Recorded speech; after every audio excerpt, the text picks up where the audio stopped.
할렐루야. 함께 하신 모든 분들 주의 복이 임하길 주의 이름으로 축원합니다. 새해 들어 두 번째 주일을 맞고 두 번째 말씀을 준비하고 증거하게 되는데요. 오늘 14절부터 사실은 21절까지인데 조금 생략을 했는데요. 말씀은 14절부터 21절까지 내용을 함께 전하도록 하겠습니다. 우리는 이 이사야를 대선지서라고 이야기를 하는데요. 내용도 많은 부분의 일들을 가지고 있습니다. 이사야 선자는요, 남쪽 유대의 선자로서 활동을 하게 되었던 사람인데 아모스의 아들 되는 사람입니다. 즉 왕족이죠. 그 당시에 같이 활동했던 사람이 많은 사람이 있었어요. 아모스라든지 호세아라든지 미가 이런 사람들이 같은 시대에 활동을 했던 선자들이었습니다. 이 이사야는 남쪽 유다의 우시야 왕으로부터 같이 사역을 시작하게 되는데요. 요담 왕, 아하스 왕, 히스기야 왕 때까지 4대에 걸쳐 선자 역할을 감당했던 사람이 히스기야입니다. 그 이사야가 선자로 부름을 받게 되었을 때에 나라는 좀 더 혼란스러웠어요. 남쪽 유다보다는 북이스라엘이 더 혼란스러웠는데 그때 당시 이제 북이스라엘은 아수르로 인해서 큰 어려움을 많이 겪었습니다. 북이스라엘에 그 아수르가 침입을 해서 풍전등화와 같은 그런 시점에 있었거든요. 그리고 좀 이후에 북이스라엘이 먼저 이제 멸망을 당하게 되잖아요. 그 시점에 이사야 선자가 출현이 되어서 사역을 시작하게 되는 거예요. 그러다 보니까 이 이사야 선자는 남쪽 유다 이스라엘 백성들에게 더 강하게 하나님께로 돌아갈 것에 대해, 즉 다시 말씀드리면 회개할 것에 대하여 강력하게 어필할 수밖에 없었습니다. 이스라엘 백성들은 눈이 어두워 귀가 어두워서 살피거나 알 수 없는 일이지만 하나님의 종된 선자 이사야는 북이스라엘이 그렇게 아수르에 의해서 멸망당한 것처럼 남쪽 유다도 같이 하나님께 순종하지 않고 돌아서지 않고 회개하지 않는다면 동일하게 멸망을 당할 것이라는 것을 알기 때문에 이 이스라엘 백성들, 특별히 남쪽 유다의 이스라엘 백성들에게 강하게 하나님에 대하여 그네들에게 말씀을 증거하고 그네들이 하나님의 말씀을 듣고 돌아설, 즉 회개하고 하나님께로 돌아갈 것에 대해서 강력하게 어필하는 내용이 이 속에 담겨져 있습니다. 그러지 않으면 하나님께서 이스라엘, 북이스라엘과 같이 남쪽 유다도 멸망시킬 것이다라고 하는 것을 강하게 어필하면서 이 이스라엘, 남쪽 유다가 멸망할 것에 대한 예언된 부분의 일들을 세세했던 선자들이 몇 명 있었는데요. 그 중에 한 사람이 오늘 이사야고 예레미야, 에스겔 이런 사람들이 남쪽 유다 이스라엘에 대한 멸망에 대한 부분을 이제 전하게 되는 겁니다. 그 중에 이제 그 예레미야나 오늘 그 이사야 선자 같은 사람들은 말이죠. 이 사람들은 이제 이 남쪽 유다의 이스라엘 백성들이 하나님의 말씀에 순종하지 않고 나아가게 된다면 분명히 북이스라엘의 멸망과 같이 남쪽 유다도 멸망을 당하게 될 것이다 라고 하는 강한 메시지를 전하게 되는데요. 특별히 예레미야 선자는 이 메시지를 레위기 26장에 있는 말씀을 함께 살펴보면서 그 중에 마지막 단계, 세 가지의 징계의 절차가 있거든요. 그 중에 마지막 단계의 절차에 대한 이 포로나 멸망에 대한 부분을 예언한 바 있습니다. 그래서 그런 내용들을 보게 되면 몇몇 부분의 일들이 없지 않아 담겨져 있는데요. 레위기 26장 14절 15절 한번 펴볼래요? 거기서 좀 몇 가지 더 보겠습니다. 다시 쉽게 한마디로 말씀드리면 너희들이 내 말을 듣지 않고 회개하고 나에게로 돌아오지 않는다라고 한다면 나는 너희들에게 다음과 같은 세 가지의 그 징계를 내리게 될 거다. 차근차근 징계가 내려지는 거예요. 첫째, 1단계 징계가 있습니다. 16절 17절 같이 한번 읽어볼게요. 이게 첫 번째 단계의 하나님의 징계입니다. 다시 말씀드리면 하나님께서 말씀하시고 말씀하신 부분을 이스라엘 백성들이 듣지 않고 돌아서 순종하지 않거나 회개하지 않는다고 한다면 첫 번째 징계가 뭐냐, 16절부터 17절까지 주어지는 징계가 내려지게 될 거다, 그렇게 말씀하여 처음에 이 징계도 가벼운 징계는 아니에요. 이것도 무거운 징계고 힘든 징계입니다. 쉽게 말씀드리면 질병이 주어지게 될 건데, 질병은요 우리가 상상하기 어려운 질병이 주어지게 될 거고, 싸움할 때마다 패배하게 되며 싸우지 않는데도 불구하고 두려워요 쫓겨나는, 도망치는 신세가 되게 만들 것이다 그랬어요. 자, 이렇게 첫 번째 징계가 내려졌는데도 불구하고 계속해서 너희들이 내 말에 청종하지 않는다라고 한다면 두 번째 더 높은 단계의 징계가 내려질 것인데 어느 정도냐, 처음보다 7배 더 무서운 징계를 내리겠다, 그렇게 말씀하셔요. 자, 18절부터 22절까지 같이 또 만일 너희가 그렇게까지 되어도 내게 청종하지 아니하면 너희의 죄로 말미암아 내가 너희를 7배나 더 징벌하리라. 내가 너희의 세력으로 말미암은 교만을 꺾고 너희의 하늘을 철과 같게 하여 너희 땅을 놋과 같게 하리니 너희의 수고가 헛될지라. 땅은 그 산물을 내지 아니하고 땅의 사무는 그 열매를 맺지 아니하리라. 너희가 나를 거슬러 내게 청종하지 아니할진대 내가 너희의 죄대로 너희에게 7배나 더 재앙을 내릴 것이라. 내가 들짐승을 너희 중에 보내리니 그것들이 너희의 자녀를 움키고 너희의 가축을 멸하며 너희의 수요를 줄이리니 너희의 길들을 황폐하리라. 아멘. 그래도 하나님의 말씀에 순종하지 않는다.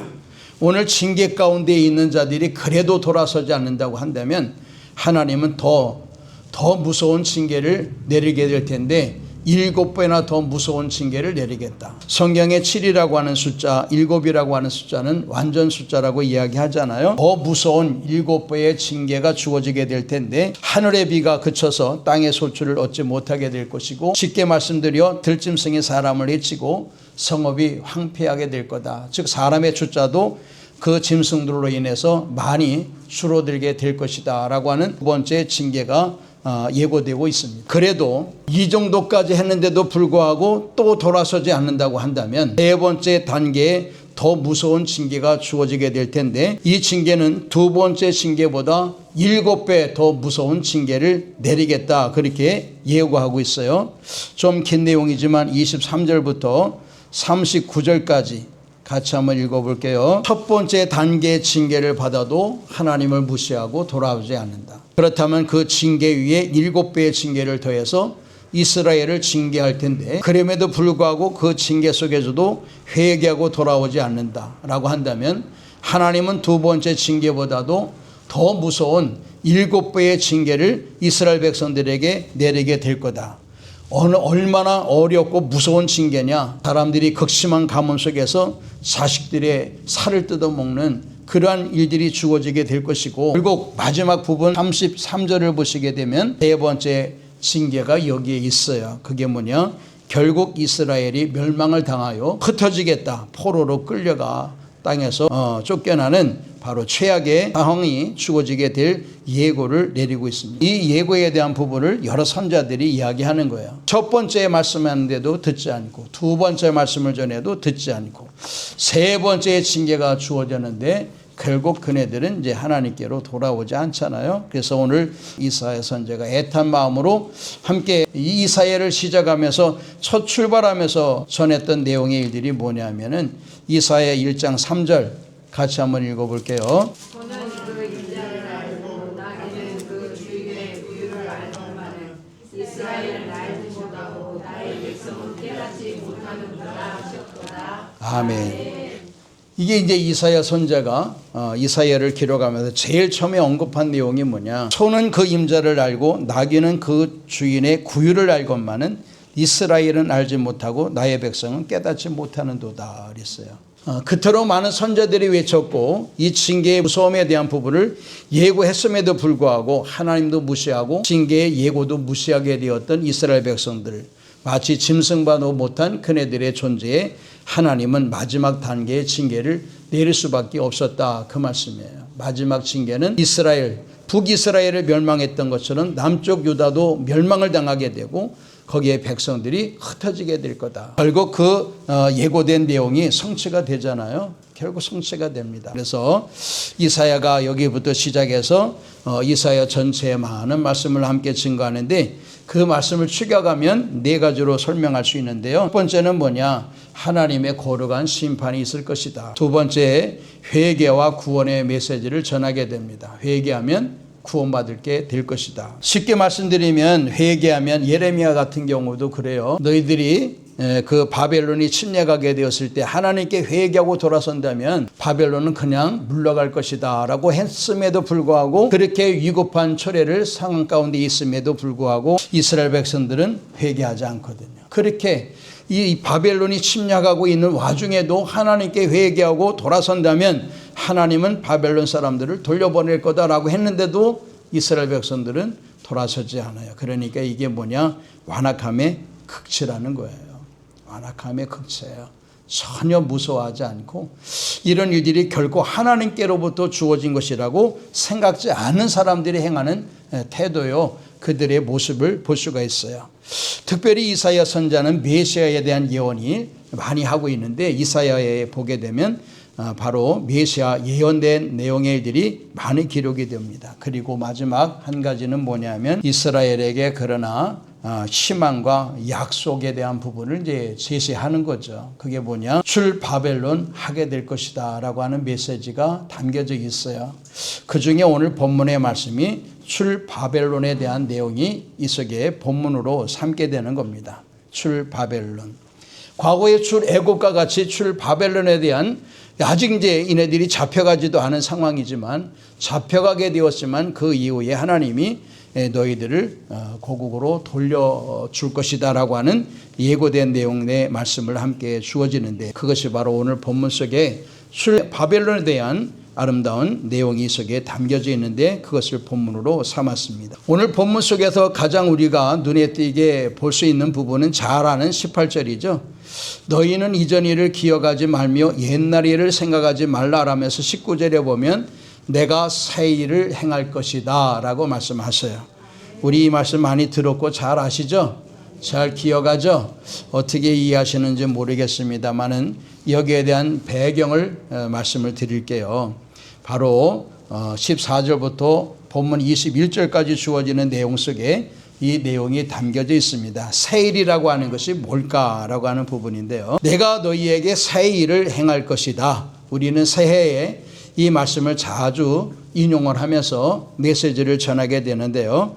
이 말씀을 하시게 된 내용, 배경이 뭘까라고 하는 부분을 좀 잠깐 살펴보도록 하겠습니다. 좀 전에 서두에 말씀드렸다시피 이사야 선지자는 북쪽 이스라엘이 멸망을 당하기 직전에 선자로 주님께 부름을 받아서 사역을 하게 되는 건데요. 그 와중에 이제 남쪽 유다도 북이스라엘 같이 하나님께 회개하고 돌아서지 않는다면 너희들도 멸망하게 될 것이니까 정신 차려 하나님께로 돌아가자라고 하는데도 불구하고 하나님은 이스라엘 백성들은 이사야 1장 3절의 말씀과 같이 짐승마도 못한 삶들을 살아가게 됩니다. 전혀 하나님을 두려워하지도 않고 또 뿐만 아니라 믿지도 않고 또 행하지도 않는 말 그대로 짐승과 같이 표현되었던 부분은 짐승은 여러 번 가르치고 하게 되면 익숙하잖아요. 그래서 소도 고삐를 들고 하늘을 돌려 올려 보내면서 하늘천 하고 땅을 내리면서 땅지라고 한다면 몇 번 하고 몇십 번 몇백 번 하다 보면 이게 하늘천 그러면 자기 스스로가 하늘을 바라보고 땅지 그러면 땅을 쳐다본다잖아. 짐승은 그렇게 다 길들여져요. 근데 유독 사람은 길들여지지 않습니다. 북한과 같이 아니면 공산주의와 같이 아니면 무력으로 한다면 길들여지겠지만 하나님은 무력으로 우리를 이렇게 우리의 마음을 돌리거나 주님이 원하시는 마음대로 그 뜻대로 그렇게 사용하길 원하시지 않거든요. 그래서 하나님은 우리에게 자유의지를 주셨기 때문에 우리가 기쁨으로 자원하는 마음으로 주님을 기뻐하고 순종하는 그러한 삶들을 그러한 찬송과 영광을 요구하시는 하나님이신 줄 믿습니다. 하나님이 억지로 하면 억지로 할 수 있죠. 왜 그렇게 못하시겠습니까? 그러나 하나님은 순수히 자신의 마음과 심령으로 주님께 아름다움을 고백하고 찬송과 영광을 올려드리는 그러한 자들을 통해 영광 받으시기를 원하시는데 그럼에도 불구하고 이네들이 그렇게 행하지 않기 때문에 하나님은 마지막 세 번째 단계인 결국 남쪽 유대의 멸망과 그리고 흩어지는 포로로 끌려가게 되는 그러한 징계를 내리게 되는 겁니다. 자, 이제 이런 와중에 이제 포로로 끌려가 아직은 아니지만 예고니까요. 그러나 포로로 끌려간 상태에서의 일들을 이야기하다 보면 포로 생활을 몇 년 한다 그랬죠? 70년 한다 그래요. 70년 생활하는 와중에 하나님께서는 다시 너희들을 이끌어낼 것이다. 그것이 새 일이라고 하는 거예요. 새 일. 그래서 내가 너희들에게 새 일을 행할 텐데 즉 너희들이 죄로 인해서 남쪽 유다 국가가 멸망이 되어지고 너희들은 다 포로로 끌려가게 되어서 그 미지의 나라에서 우리는 알지만 바벨론의 나라에서 그네들이 포로의 삶들을 살아가는 그러한 삶들 속에 있지만 나는 너희들에게 새 일을 행하게 되면서 너희들을 고국으로 다시 돌아올 수 있는 그 길을 열어줄 것이다 라고 하는 것이 오늘 본문 속에 말씀하시는 내가 너희에게 새 일을 행할 것이다 라고 말씀하는 부분입니다. 자, 그러면 이스라엘이 아직 우리가 아멘이 시원찮은 거 보니까 여러분들의 억압 속에서 이 자유를 주겠다라고 하는데 아무 감흥이 없어요. 아직 여러분 세 번째 단계까지 안 가서 그러지. 응? 첫 번째, 두 번째, 세 번째 단계를 본인 스스로 생각해 봐요. 나는 지금 첫 번째 단계냐, 두 번째 단계에 있냐, 아니면 세 번째 단계까지 갈 거냐, 잘 봐야 돼. 이걸 이스라엘 백성들만 생각하면 안 되는 거잖아요. 우리 스스로도 조명해 보면서 나도 하나님께 순종하지 않고 회개하고 돌아서지 않는다면 여기에 따르는 세 가지의 절차의 단계에 징계가 주어지게 될 텐데, 그러면 나는 지금 몇 번째 징계 안에 있냐, 아니면 징계를 받지 아니하고 은혜와 축복 가운데 있냐라고 하는 것을 생각해 볼 필요가 있지 않겠느냐 하는 겁니다. 세 번째 단계 속에 있는 이스라엘 백성들에게 내가 새 일을 행해서 너희가 포로로 끌려갔지만 그 포로 생활에서 고국으로 돌아갈 수 있는, 자신의 고향으로 돌아갈 수 있는 자유를 주시겠다라고 하는 이 부분은 바로 이스라엘에게 놀라움을 금치 못할 말 그대로 새 일이라고 하는 사실입니다. 과거에 출애굽했던 이스라엘 백성들에게 하나님께서 홍해도 열어주시고 광야 통과하게 하시고 요단강도 건너게 하셔서 진정 하나님의 아름다운 축복된 나라로 이끄시게 되었던 것처럼 하나님께서는 이 바벨론의 포로로 끌려가게 되었던 이스라엘 백성들에게 그와 같은 새 은혜의 일을 허락하시겠다 약속하시는 내용이 오늘 본문 속에 있는 겁니다. 자, 그러면서 이 부분을 한번 생각해 보면서 출애굽의 과정을 우리가 좀 기억할 필요가 있지 않겠느냐. 출애굽할 때 어땠어요? 하나님께서 애굽에 10가지의 재앙을 내리시고 또 출애굽하며 홍해를 건너가게 하시고 광야에서의 삶들 속에 이끌어 가시고 또 요단강을 건너서 아름다운 젖과 꿀이 흐르는 땅에 인도하게 되었던 부분의 일들을 우리가 잘 압니다. 오늘 본문에 이 내용의 일들을 보게 되면 그 내용이 잠깐 담겨져 있어요. 여기에 무슨 내용이 담겨져 있느냐, 여기 그 16절 17절 한번 같이 읽어볼게요. 나 여호와가 이같이 말하노라. 바다 가운데의 길을 큰 물 가운데에 지름길을 내고 병거와 말과 군대의 용사를 이끌어 내어 그들이 일시에 엎드러져 일어나지 못하고 소멸하기를 꺼져가는 등불 같게 하였느니라. 아멘. 이 내용은 뭐냐? 과거 출애굽했던 당시의 일들을 하나님께서 연상하여 이스라엘 백성들에게 전하는 내용입니다. 과거 너희들의 선조들이 어땠느냐? 애굽의 삶들을 살아가던 와중 그네들을 내가 출애굽시킬 때에 그의 하나님께서 홍해의 길을 열어주시고 또 그네들을 백성들을 인도하셨는데 그네들을 따르게 되었던 이 애굽의 군대들이 어떻게 되었느냐? 한 번에 다 숨을 대지 않았느냐? 그네들은 전부 소멸시켰는데 엎드러져 일시에 죽음을 당하고 꺼져가는 등불과 같이 내가 만들지 않았더냐? 그러면서 하시는 말씀이 18절 뭐라고요? 너희는 다시 크게 너희는 이전 일을 기억하지 말며 옛날 일을 생각하지 말라. 아멘. 출애굽 때의 일들을 하나님이 베푸셨던 기적과 능력의 일들을 연상시켜 말씀하시면서 그 뒤에 말씀하시는 부분이 뭐냐면 너희는 그 일을 기억할 필요가 없다. 기억하지 말아라. 옛날 것을 생각하지 말아라. 아니 그거 잊어버릴 일이라요? 하나님께서 출애굽하실 때의 그 일들 정말 어마어마한 일이잖아요. 그 모든 일들 속에 특별히 가장 우리의 기억에 떠오르게 되고 오래 잠식되었던 내용이 뭐냐? 홍해에서의 애국 군대가 숨을 당하는 부분이잖아요. 이 못 들어진 광경 아닙니까? 영화에도 보게 되면 그게 제일 클라이막스처럼 보여지는 부분 아니에요? 근데 그거 기억하지 말라는 거예요. 그거 기억하지 말아라. 그거 생각하지도 말아라. 아니 그거 생각하거나 기억하지 말아야 될 이유가 아니고 영영이 기억해야 될 내용인데 하나님은 옛적을 생각하지거나 아니면 기억하지 말라 그렇게 말씀하세요. 왜 그럴까? 왜 출애굽의 그 영광스러운 일들을 그렇게 찬란했던, 그리고 정말 많은 사람들에게 주어질 무용담과 같은 그러한 내용들을 왜 하나님은 기억하지 말라고 하실까라고 하는 부분이 우리에게 궁금점으로 남게 되는 부분입니다. 그래서 하나님은 왜 이와 같이 그 일들을 연상시키면서도 불구하고 그걸 기억하지 말라라고 말씀하실까? 그냥 우리는 과거에 이 말씀을 가지고 옛날에 힘들고 어려웠던 일들 다 잊어라, 그냥 새롭게 출발하자 이렇게만 생각을 하게 되었는데, 그건 사실은 아니고요.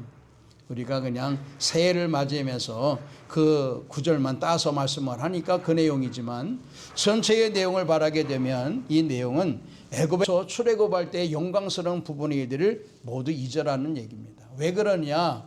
한마디로 쉽게 말씀드린다면 출애굽에 대한 영광스럽고 능력된 찬란한 부분의 일들은 앞으로 너희에게 주어질 일들에 비교하면 그 일들은 아무것도 아니기 때문이다, 그거예요.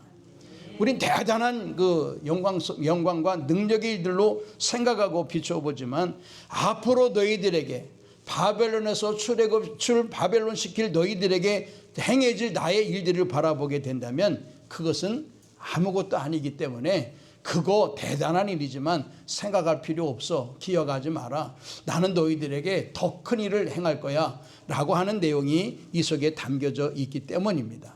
그래서 너희는 이전 일을 기억하지 말라, 옛날 일을 생각하지 말라. 왜? 보라, 내가 새 일을 행할 것이다 라는 말씀이 이 속에 담겨져 있는 겁니다. 그러므로 우리도 과거의 무용담이나 좋았던 일들이나 아픔의 일들이나 생각할 필요가 없다. 왜? 2026년도를 출발하는 우리에게 있어서 그보다도 더 과거에 아픔이 있었다면 그거보다 더 좋은 일이 있었다면 그거보다도 더 하나님께서 무궁무진한 은총과 은혜의 계획과 새해를 행하실 것을 믿고 새해를 기쁨 가운데 출발할 수 있는 우리가 되어지기를 주님의 이름으로 축원합니다. 이것이 천국에 대한 비유예요. 천국은 매일매일이 기대가 되는 나라라고 말씀을 드렸잖아요.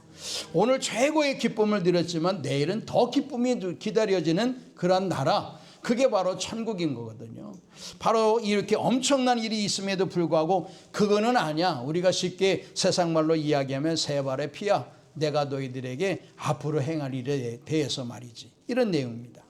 그럼 하나님은 이 바벨론에서 이스라엘 백성들을 어떻게 출바벨론 시킬 것인가에 대한 부분이 여기 몇 가지 함께 주어지는데, 그 내용이 오늘 본문 속에 담겨져 있어요. 14절 15절 같이 한번 읽어볼게요. 너희는 구속자요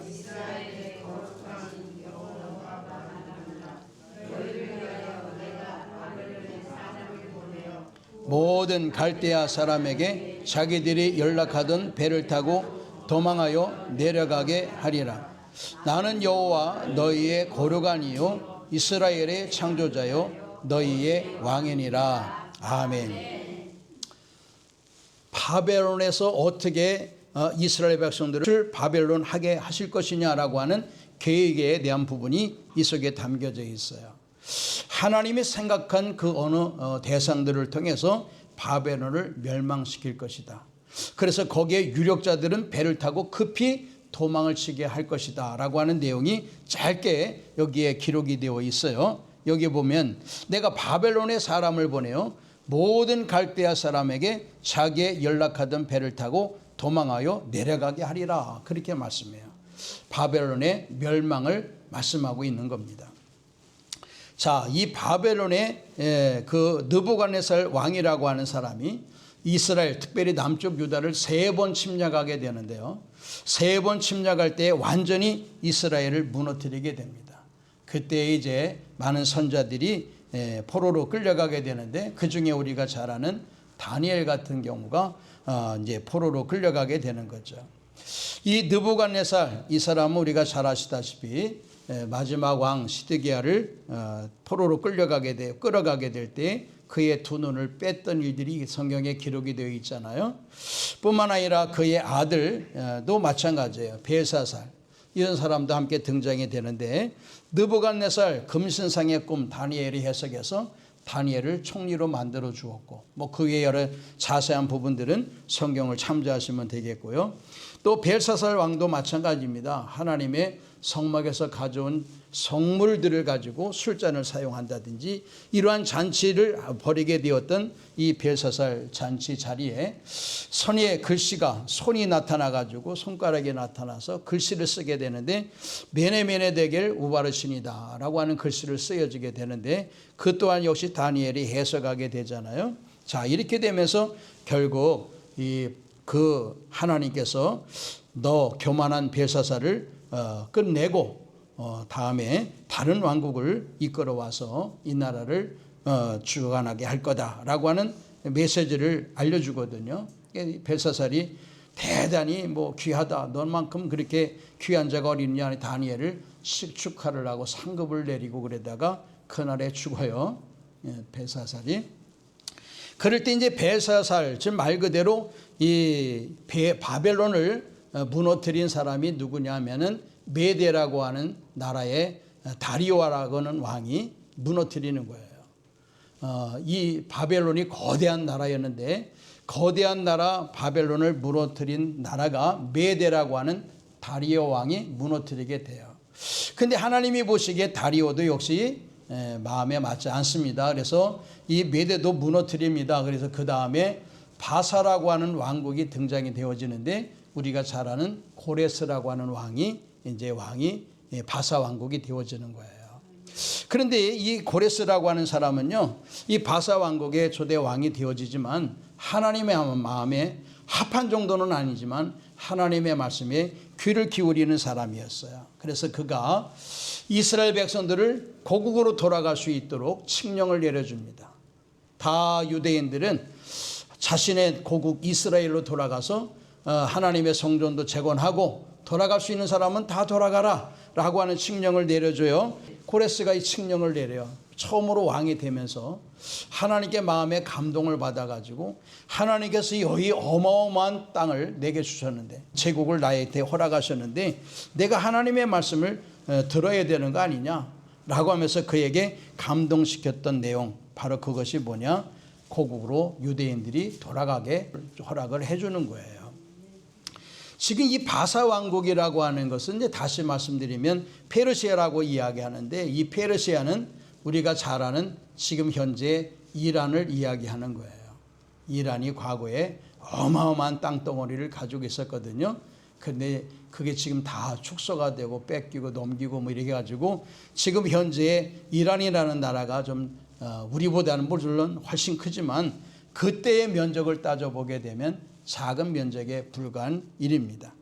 자, 지금 이렇게 이스라엘이 무너지고 바벨론이 형성이 되어지고 바벨론이 무너지면서 메대가 형성되어지고 메대가 무너지면서 바사 왕국이라고 하는 페르시아 제국이 형성이 되어지게 되는데요. 자, 이렇게 하나님은 이 모든 계획을 이미 가지고 계셨던 겁니다. 이미 포로로 끌려가기도 전에 하나님의 여기까지의 모든 계획을 가지고 계시고 또 하나님을 믿지도 않는 사람이었지만 하나님이 감동시켜 이 고레스라고 하는 사람의 마음을 움직여서 이스라엘 백성들을 고국으로 돌아갈 수 있도록 허락해 주는 겁니다. 자, 그런데 문제가 있겠죠. 세일이라고 하는 것은 이겁니다. 물론 고국으로 돌아갈 수 있는 고레스의 칙령, 이게 세일 아니에요. 싸워서 돌아가는 것도 아니에요. 과거 애굽에서는요, 모세가 10번의 재앙을 실강이라고 싸워가면서 결국 출애굽을 허락을 받은 거거든요. 그런데 바벨론은 아무 이유가 없었어요. 싸움을 한 것도 아니고 하나님께 그렇다고 인해서 이네들이 겁나게 기도한 것도 아니고 어떤 제수처가 없는데 갑자기 하나님께서 고레스의 마음을 감동시키더니 돌아가라는 거예요. 과거의 애굽의 바로는요, 돌아갈까 봐 걱정을 하고 죽이고 그냥 앙탈을 하고 그렇게 못된 짓을 많이 했는데 이 고레스는 그냥 가라 그렇게 말씀하셨어요. 첫 번째 이게 세일이고요. 자, 가라고 해서 쉽게 갈 수 있는 거리예요. 지난번에 이 거리가 어느 정도라고 그랬어요? 그걸 기억할 수 있을 것이라고 하는 기대는 하지 않았어요. 몇 킬로라 그랬어? 1500킬로라 그랬어요. 1500킬로. 1500km를 가게 되는데 보세요. 과거 바벨론이 바벨론 땅으로 이스라엘의 포로들을 끌어올 때에는 자기들이 호위하면서 끌어왔죠. 말이 아니 호위라기보다는 자기들이 뭐 지켜가면서 끌어왔어요. 근데 돌아가라 라고 할 때는 지켜줄 의무가 없어요. 그냥 자기들이 단순히 가야 되는 거예요. 1500km를 가야 되는 거예요. 1500km를 걸어가는 일들도 4대에 걸쳐서 주어지게 되거든요. 4번에 걸쳐 움직이게 됩니다. 기간은 약 100여 년 정도에 걸쳐서 움직이게 돼요. 100여 년에 한 번에 다 간 게 아니고 여기 스룹바벨이 제일 먼저 데리고 가고 에스라가 그 다음에 데려가고 또 우리가 잘 아는 느헤미야가 데려가고 이렇게 데려가는 차이가 있는데 그 차이가 100여 년 정도가 돼요. 그러니까 한 번에 불쑥 그냥 다 간 게 아니고 1차, 2차, 3차에 걸쳐서 움직이게 되는 이 3차의 일들, 이것이 이제 가게 되었던 사람이 스룹바벨 때 약 4만 9천 명 정도, 그리고 이제 그 뒤에 에스라 때는 한 3천 명 중이네. 그리고 이제 느헤미야 때는 명수가 기록이 안 돼 있어요. 어쨌든 약 5만 명이 넘는 사람들이 이제 고국으로 돌아가게 되는 거거든요. 그것이 약 100여 년에 걸쳐서 움직여지게 되는 겁니다.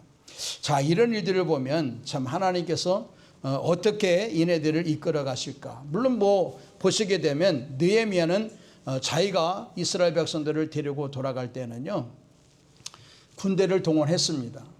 이 페르시아의 군대를 동원했어요. 이유는 그는 총리의 역할을 했다고 5장 4절에 기록을 하고 있거든요. 느헤미야에.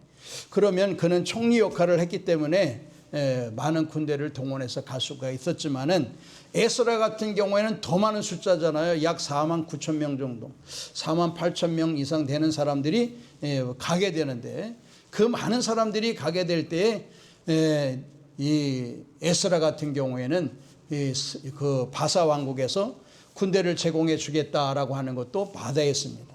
우리는 군대가 필요 없다. 왜 그러냐? 우리는 하나님께서 인도하시고 보호해줄 것이다 라고 하는 믿음의 메시지를 전하고 군대의 보호를 받지 않고 자신들 민족끼리만 에스라가 대동을 해서 가게 되는 겁니다. 자, 그와 같은 일들이 함께 주어지는 내용들 보게 되면 역시 이네들이 그 머나먼 1500km 정도를 가게 되었을 때에 강도를 만날 수도 있고 주변 국가의 침략을 막을 수도 있고 그래요. 물론 느헤미야는 왕의 칙령을 받아서 주변 사람들이 자신들이 움직일 때에 덤비지 못하고 또 싸우지 못하고 해코지하지 못하도록 다 그 내용을 받아서 움직이게 되는데, 에스라 같은 경우에는 그러지 않거든요. 스룹바벨 같은 경우는 아예 나오지도 않아요. 그런 이 무시무시한 일들을 걸어가게 될 때 얼마나 두려움이 있었겠느냐 하는 겁니다. 자, 5만 명 정도가 되는 사람들이 움직이게 될 때에 먹거리가 있어야 되지. 또 여러 가지 일들이, 뭐 이게 하루 이틀에 걸어가는 길이 아니잖아요. 그러니까 그 여러 가지 힘들고 어려운 여정의 길을 하나님이 보하시겠다는 약조를 하게 되는 거예요. 그 약조가 뭐냐? 여러분들이나 저나 잘 알고 있는 내용의 약조가 담겨져 있는데, 그게 뭐냐? 이사야 43장 1절부터 5절까지입니다. 같이요. 야곱아, 너를 창조하신 여호와께서 지금 말씀하시느니라.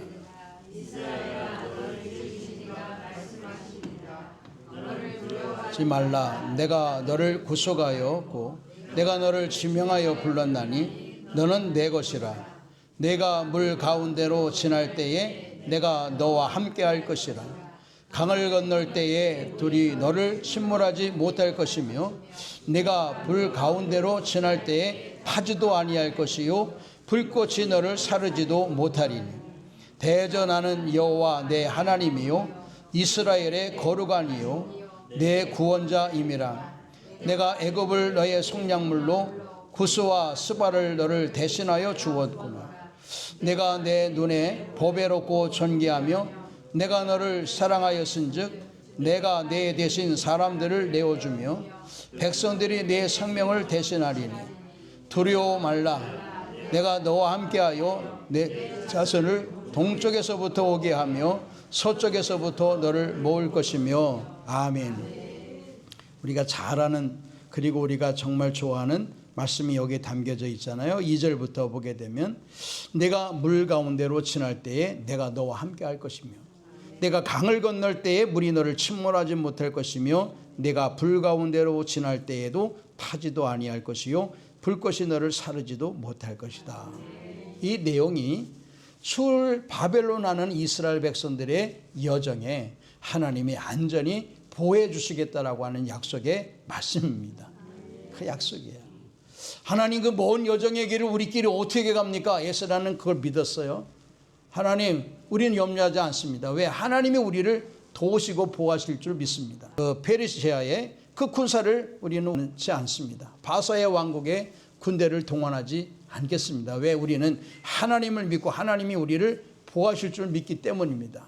그래서 약 5만 명의 사람들을 이끌어가면서도 사실 이게 참 쉬운 일이 아닌데 그 일들을 합니다. 물론 에스라는 스룹바벨 때에 가장 많이 인도했었고, 에스라 같은 경우에는 좀 작은 숫자의 수천 명이 움직이게 되지만 스룹바벨도 마찬가지고 여기 에스라도 마찬가지입니다. 군대를 동원하게 되었던 느헤미야도 마찬가지겠죠. 스룹바벨이 약 5만 명 정도, 에스라는 약 3천 명 정도 이렇게 이끌어갔는데 그 어마어마한 여정의 길을 두려움 가운데 이끌어가게 되지만 하나님께서 함께 하실 것이다. 왜?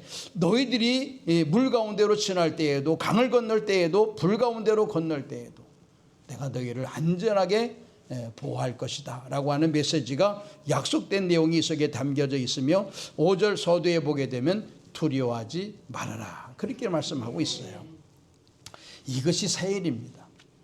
그런데 이것이 새 일이게 됐지만 하나님이 그 바벨론 하는 고국으로 돌아가는 이스라엘 백성들의 여정에 함께 할 것이다 라고 하는 이 두 번째 일들이 새 일이 되겠고, 세 번째 일들은 뭐냐면 하나님께서는 이 사막에 오늘 본문의 말씀을 다시 한번 돌아가 보세요. 세 번째 새 일에 대한 예언이 담겨져 있습니다. 자, 세 번째 오늘 본문 19절부터 21절까지 같이요. 보라, 내가 새 일을 행하리니 이제 나타날 것이라. 너희가 그것을 알지 못하겠느냐? 반드시 내가 광야의 길을 사막에 강을 내리니 당차 들짐승 곧 승냥이와 타조도 나를 존경할 것은 내가 광야에 불을 사막에 강들을 내어 내 백성 내가 택한 자에게 마시게 할 것이라. 아멘. 하나님이 보호하시는 곳으로만 끝나면 되겠어요? 주변 침략자들에게서 막아주시면 그만인가요? 가는 여정 동안에 나름대로 먹고 살고 같이 움직일 수 있을 만한 뭔가 시기라고 하는 것을 부분이 이게 준비가 되어지고 함께 있어야 되는 거 아니겠느냐. 그래서 오늘 세 번째 새 일이 뭐냐. 오늘 내가 광야의 길을 사막에 강을 낼 것이다. 이 엄청난 일 아니에요? 지금도 이거를 얼마나 신기술로 받아들여요. 이것도 얼마나 신기술로 받아들이냐고. 그런데 이게 실질적으로 이와 같은 신기술보다도 더한 일들, 그게 뭐냐. 광야의 길을 사막에 강을 낼 것이다. 그래서 너희들이 가는 여정 동안에 먹는 문제에 대해서, 살아가는 문제에 대해서 염려 없이 하도록 할 것이다. 그것은 너희들만이 아니라 거기 주변에 많은 이 사막에, 그리고 너희들의 쭉 나가면서 20절에 보면 장차 들짐승 곧 승냥이와 타조도 나를 존경하게 될 거다. 그게 무슨 말씀이에요? 더 풍요로운 일들이 너희들에게만 공급되는 것이 아니라 주변의 동물들에게까지도 넘치도록 하게 할 것이다. 그 말씀을 전해주는 겁니다. 이것이 세 번째 새 일이에요. 세 번째 새 일. 그런데 여기서 감춰진 내용이 있습니다. 감춰진 내용이 뭐냐면 이렇게 죄로 인해서 바벨론의 포로로 끌려가게 되었던 이스라엘 백성들을 하나님은 이유 없이 그네들을 긍휼히 불쌍히 여기시고 사랑하시기 때문에 그네들을 출바벨론 하시게 대한 계획을 새 일 속에 첫 번째, 두 번째, 세 번째 일들을 제시하고 있는 와중에 감춰진 내용이 뭐냐. 이후에 우리에게 주어질 그리도, 즉 예수 그리스도로부터 주어지는 죄사함에, 그리고 죄사함 속에 주어지는 영생의 나라 천국에 입성할 수 있는 그 은혜가 주어질 것이다라고 하는 메시지가 이 속에 담겨져 있습니다. 그렇잖아요. 이유 없이 바벨론의 포로로 끌려가는 이들이 바사 왕국과 싸워서 승리한 것도 아닌데도 불구하고 그네들을 인도해 내시잖아요. 단 한 가지예요. 하나님의 사랑하심과 긍휼하심. 그 그것 때문에 하나님이 그네들을 줄 바벨론 시키시는 겁니다. 그것은 앞으로 이후에 주어질 바로 하나님이 우리를 사랑하셔서 독생자들 예수 그리스도를 내어주시고 우리가 지었던 모든 죄 일들을 다 사해 주시며 영생의 나라 천국으로 인도할 것이다라고 하는 메시지가 이 속에 담겨져 있다, 그 말씀이에요. 사랑하는 성도 여러분, 우리도 마찬가지겠죠. 우리도 하나님께 징계 1단계, 2단계, 3단계를 여러분 그냥 허투루 넘어가서는 안 되고요. 잘 기억하시고 모든 일들을 하나님께 잘못된 부분의 일들은 회개하고 넘어가게 되는 줄 믿습니다. 그래야 1단계에서 멈추고 그 전에 멈춰지는 것이지, 완강하고 고집스럽고 아집스럽고 강팍한 심령을 가지고 하나님의 말씀을 듣지도 받지도 않고 들으려 하지도 않고 순종하려 하지도 않고 회개도 하지 않는다라고 한다면 첫 번째 단계에서 7배 넘은, 두 번째 단계에서 7배 넘은 바로 그와 같은 징계가 주어지게 될 것인데, 이 부분을 허투루 들어서는 아니 될 것이기에 반드시 회개할 일들은 회개하셔야 된다는 사실이고요. 그와 같은 와중 속에 하나님께서 줄 바벨론 시키는 아름다운 계획의 일들을 전개하시고 함께 하시는 내용이 담겨져 있는 것 같이 오늘 새해를 출발하는 우리들, 과거에 아픔이 있는 자에게 소망의 새일, 과거에 행복했던 이들에게는 상상할 수 없는 새일, 바로 그러한 내용, 우리를 구원하실 바로 새일에 대한 기대와 계획의 일들을 우리가 받아들이고 26년도를 멋지게 출발할 수 있기를 주님의 이름으로 축원합니다.